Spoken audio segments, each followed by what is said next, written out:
Ouvrir dans l'Épître de Paul aux Galates.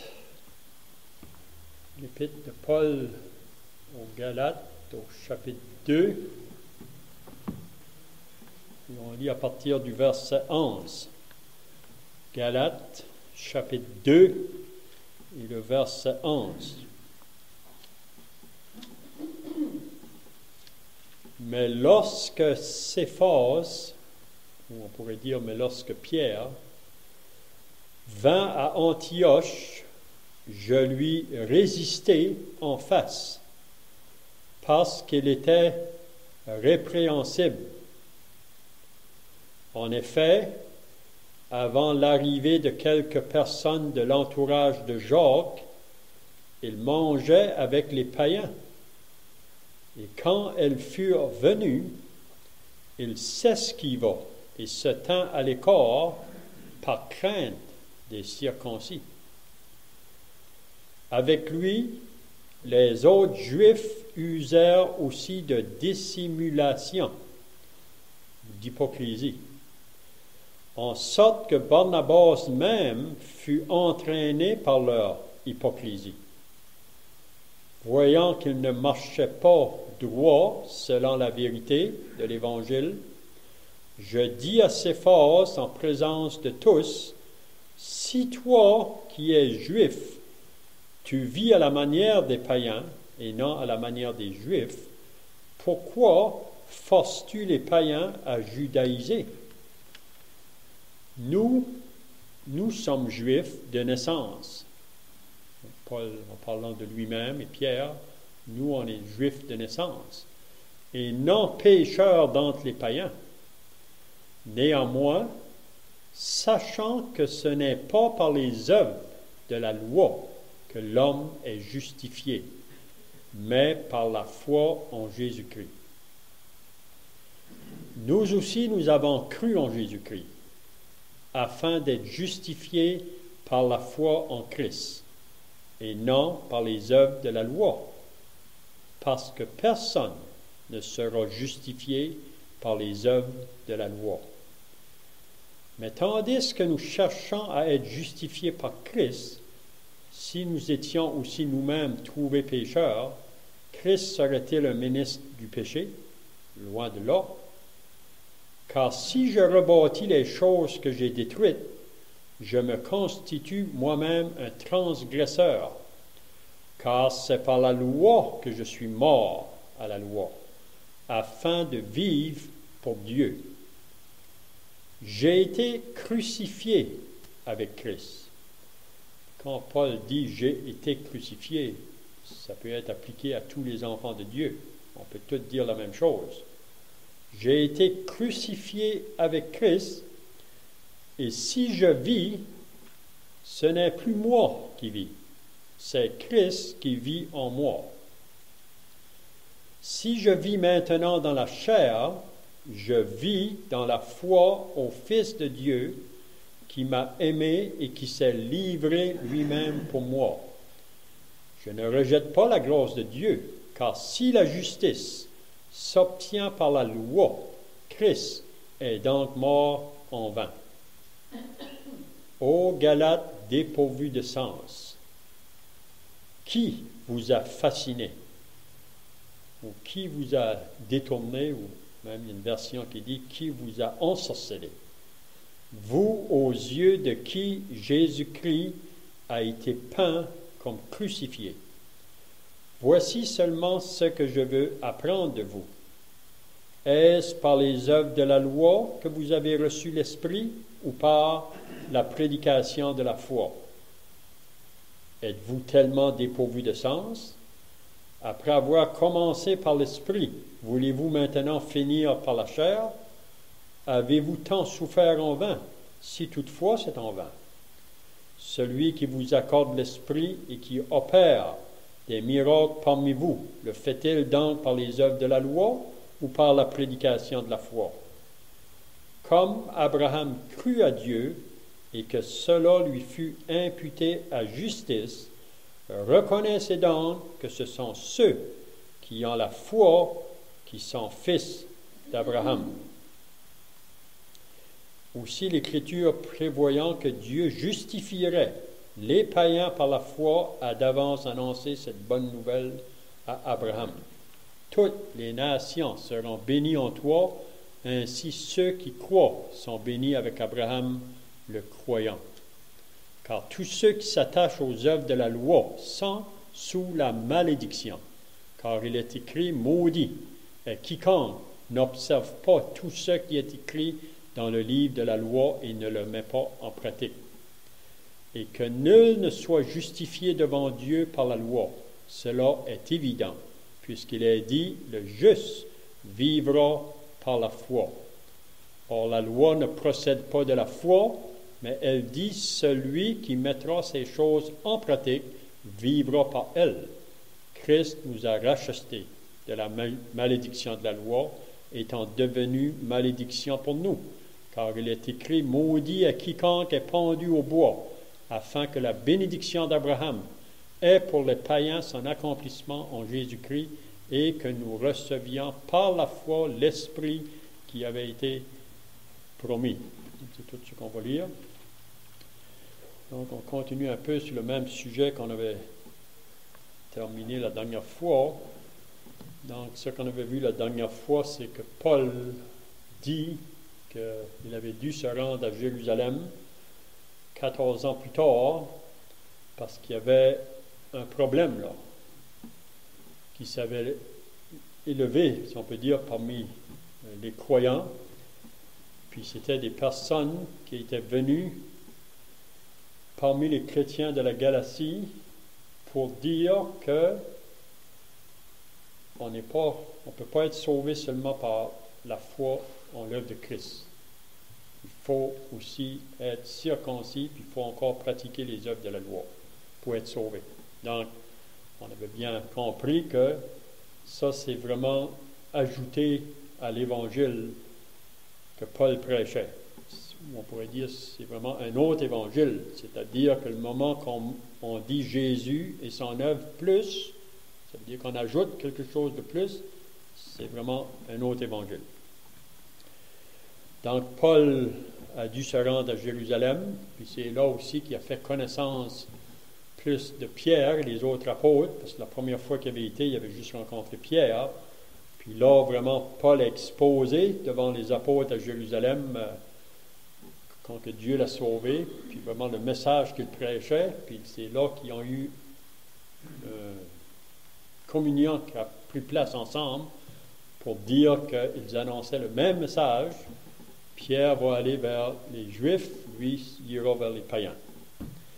Et là, quand on arrive au verset 11, c'est un passage parfois qui n'est pas toujours facile à saisir, à comprendre, mais pour moi, si on a compris vraiment le sens qu'on est sauvé seulement par la foi en Christ, donc on va comprendre ça ici. Parce que Pierre, ici, a pris une décision, là, puis la décision qu'il a prise, ça pouvait affecter vraiment tout vraiment le message de l'Évangile qui avait été prêché même par Paul.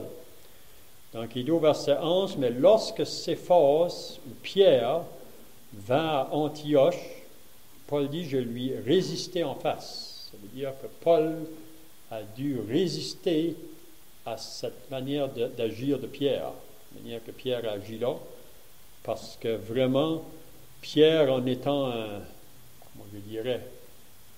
leader, quelqu'un qui marche en avant, là, donc Paul ne pouvait pas permettre sa manière d'agir, parce que ça y allait vraiment à l'encontre de la vérité de l'Évangile, donc il doit reprendre Pierre assez sévèrement. Il dit, je lui résistais en face parce qu'il était répréhensible. Donc, il devait être reproché, Pierre. Il devait être reproché. Puis, on voit aussi que Paul ne va pas le faire en privé, il va le faire publiquement. Vous savez, des fois, c'est possible qu'un frère ou une sœur devrait être reproché pour certaines choses qu'elle fait, qui n'est peut-être pas en accord avec la parole de Dieu, là. Parfois, on va le faire à part. On va tirer la personne à part pour parler, c'est la manière que ça devait être fait. Mais ici, Paul devait agir envers Pierre publiquement parce que c'était gravement ce que Pierre a fait là. Puis aussi qu'il a influencé d'autres à faire comme lui. Puis des personnes vraiment qu'on n'aurait pas pensé, même Barnabas, qui va le suivre dans cette décision qu'il a faite. Donc, ça dit en effet, avant l'arrivée de quelques personnes de l'entourage de Jacques, ça veut dire c'est Jacques et les personnes qui étaient associées à la religion juive, avant que eux arrivent à la place où que Pierre était, ça dit, Pierre mangeait avec les païens, et quand elles furent venues, donc Pierre était assis à table avec les païens, puis il mangeait avec les autres, il était en communion avec les autres. C'était une bonne chose à faire, vraiment. Mais quand il a vu des Juifs arriver, il s'est retiré de là. C'est comme si il y avait, ce qui dit qu'il avait peur des circoncis. Pourtant, l'apôtre Pierre avait compris la vérité que Dieu ne fait pas d'exception de personne. Si on lit dans les Actes des Apôtres au chapitre 10, quand Pierre a été prêché de la maison de Corneille, il a bien compris que le message de l'Évangile, c'était pour tous les hommes. Ça ne faisait pas de différence si on était un Juif ou qu'on était un Grec. Dieu, maintenant, ne fait pas aucune distinction. Pierre avait compris ça, puis il avait vu aussi, là, après qu'il a prêché à Corneille, que ces personnes-là ont été sauvées, puis le Saint-Esprit est venu sur eux autres.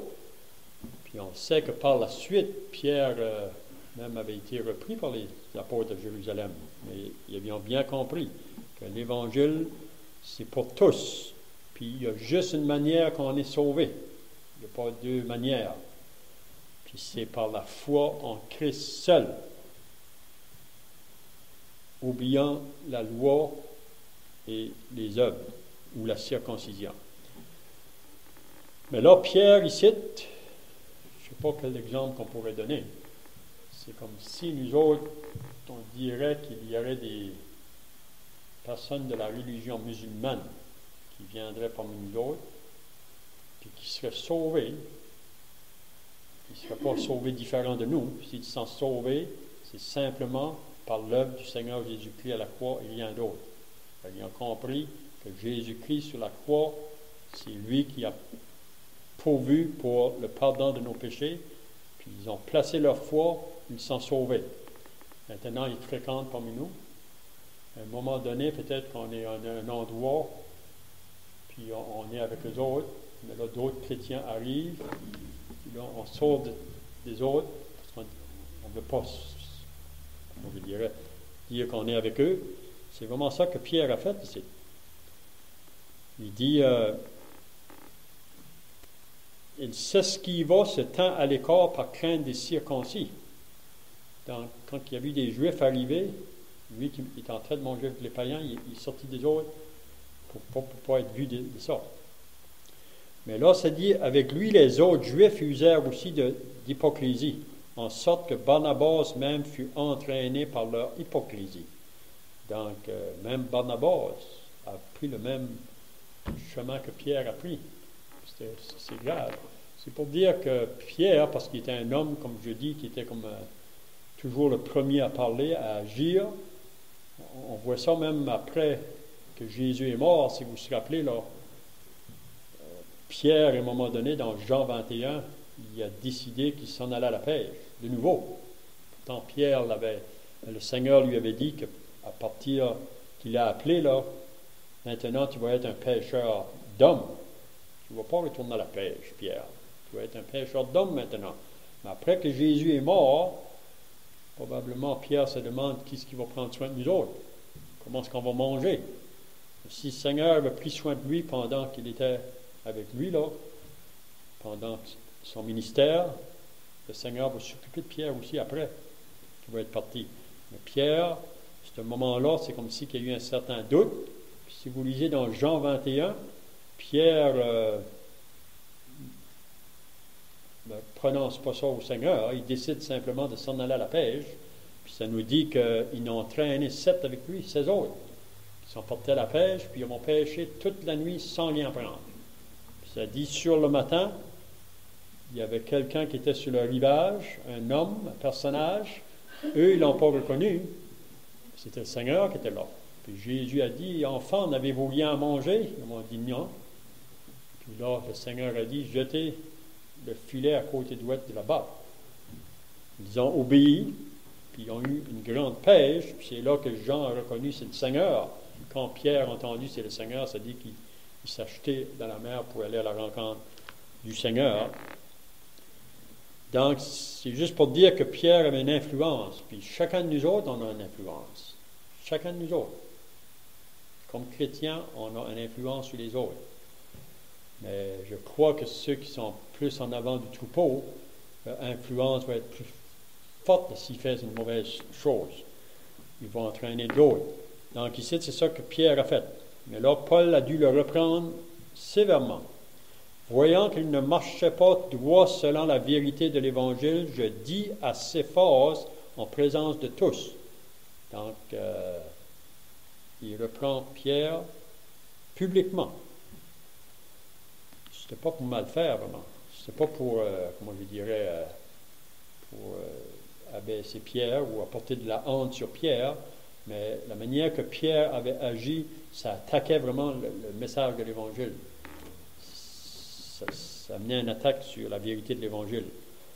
Donc, il dit, je dis à Céphas en présence de tous, si toi qui es juif, tu vis à la manière des païens et non à la manière des juifs, pourquoi forces-tu les païens à judaïser? Donc, c'est comme si que Pierre, en agissant de même, il veut imposer que les païens devraient vivre comme les juifs. Mais il faut comprendre qu'après qu'on est sauvé, on lit ça dans d'autres passages, qu'il n'y a ni juif, ni grec. On est tous un en Jésus-Christ, puis il n'y a pas de favoritisme. Le juif n'est pas meilleur que le païen, puis le païen n'est pas meilleur que le juif.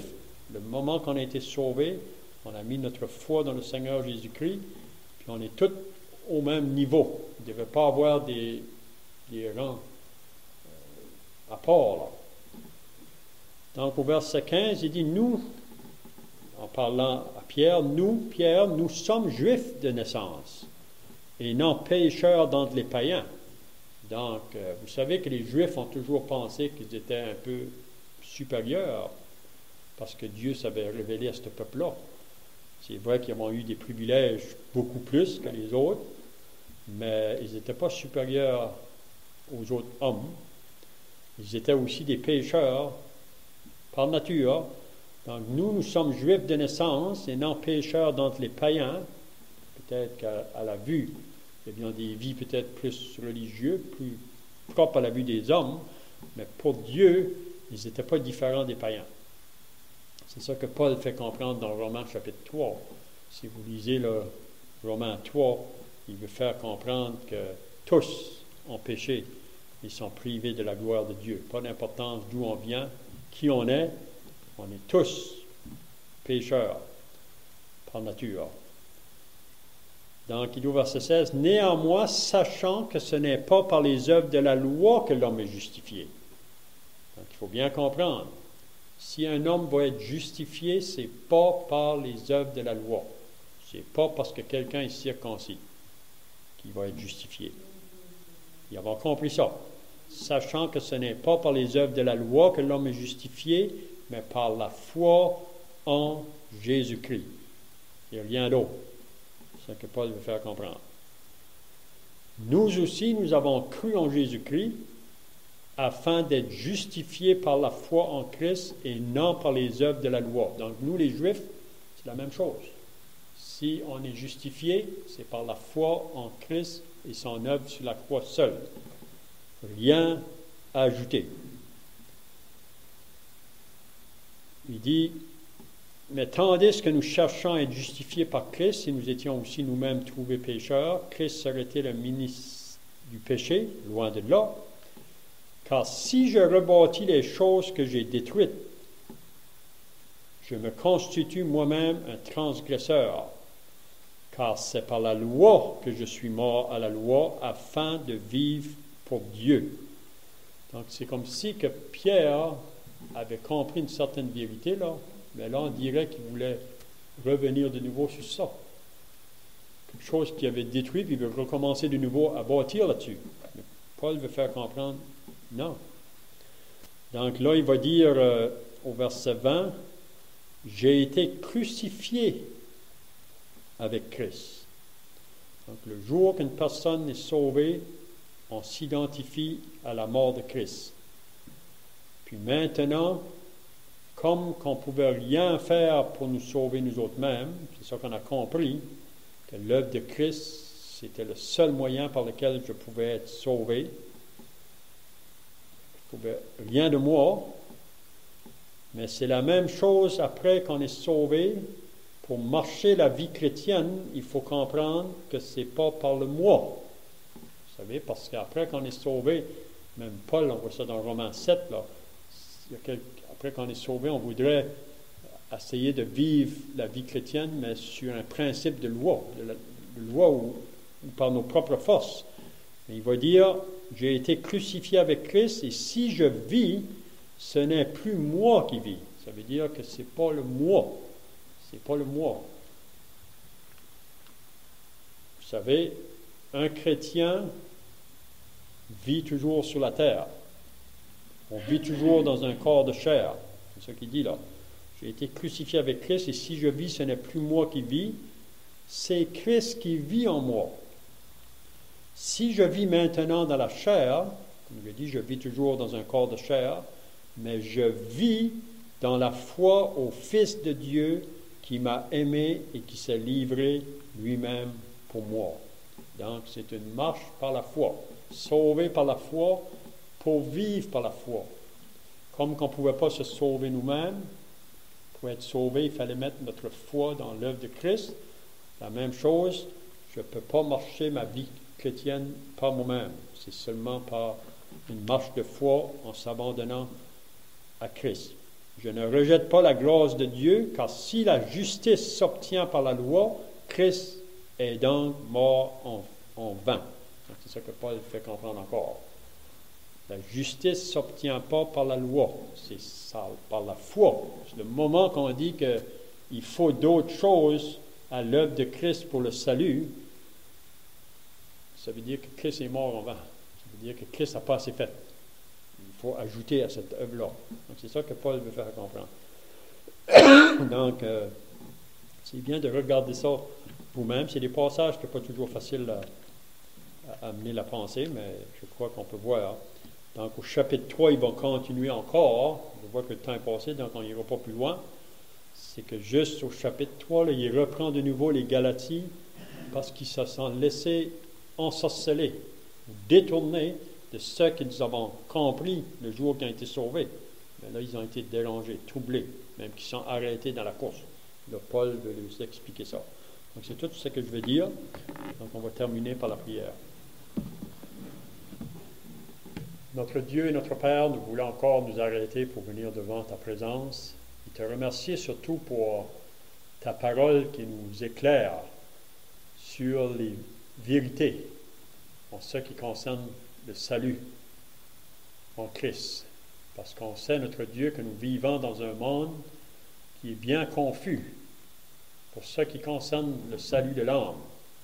Parce que pour beaucoup, peuvent penser qu'il y a plusieurs chemins pour arriver à Dieu, plusieurs manières pour être sauvé. Mais la parole est très claire. Même notre frère l'a mentionné ce matin dans les Actes des Apôtres qu'il n'y a de salut en aucun autre, car il n'y a sous le ciel aucun autre nom qui a été donné parmi les hommes par lequel on puisse être sauvé. Donc notre Dieu, aide-nous à comprendre que le salut que nous possédons, c'est simplement parce qu'on a mis notre foi dans l'œuvre de Christ et rien d'autre. Et on voudrait, quand on va autour de nous pour partager l'Évangile, faire comprendre cette vérité. Pas d'importance qui on rencontre, de toute confession religieuse, le salut est le même pour tous. Donc nous voulons nous remettre à toi pour le reste de cette journée. Au nom du Seigneur Jésus. Amen.